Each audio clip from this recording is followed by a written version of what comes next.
K ശൈലജയും MV ജയരാജനും CPM സംസ്ഥാന സെക്രട്ടേറിയറ്റിൽ. സംസ്ഥാന സമിതിയിൽ 17 പുതുമുഖങ്ങൾ.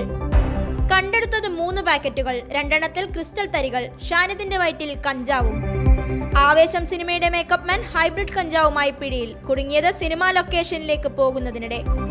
ട്രംപിന്റെ US താരിഫ് ഇന്ത്യയിൽ ഏറ്റവും അധികം ബാധിക്കുക മരുന്ന് കമ്പനികളെ. ഭാര്യയെ പഠനം നിർത്താൻ നിർബന്ധിക്കുന്നത് ക്രൂരത, വിവാഹമോചനത്തിന് കാരണമായി പരിഗണിക്കുമെന്ന് ഹൈക്കോടതി. CPM സംസ്ഥാന സെക്രട്ടേറിയറ്റിൽ 1 വനിത മാത്രം. സംസ്ഥാന കമ്മിറ്റിയിൽ 12 പേർ. 12 തവണ നിർഭാഗ്യം. ലാറയോടൊപ്പം വ്യത്യസ്ത റെക്കോർഡിൽ ഇന്ത്യൻ നായകൻ രോഹിത് ശർമ്മ. വളരെ കുറച്ച് ഭക്ഷണം മാത്രം. യൂട്യൂബിൽ കണ്ട ഡയറ്റ് അനുകരിച്ചു. ദിവസങ്ങളോളം ആശുപത്രിയിൽ. ശ്രീനന്ദയുടെ മരണം ആമാശയം ചുരുങ്ങി. ഹോളി വർഷത്തിലൊരിക്കൽ. ജുമാ നമസ്കാരം എല്ലാ വെള്ളിയാഴ്ചയും. വിവാദ പരാമർശം ഏറ്റുപിടിച്ച് യോഗി. അടിസ്ഥാന വർഗത്തിന്റെ ഉന്നമനം ലക്ഷ്യം. ആരും പ്രതീക്ഷിക്കാത്ത വികസനം കേരളത്തിലുണ്ടാകുമെന്ന് MV ഗോവിന്ദൻ.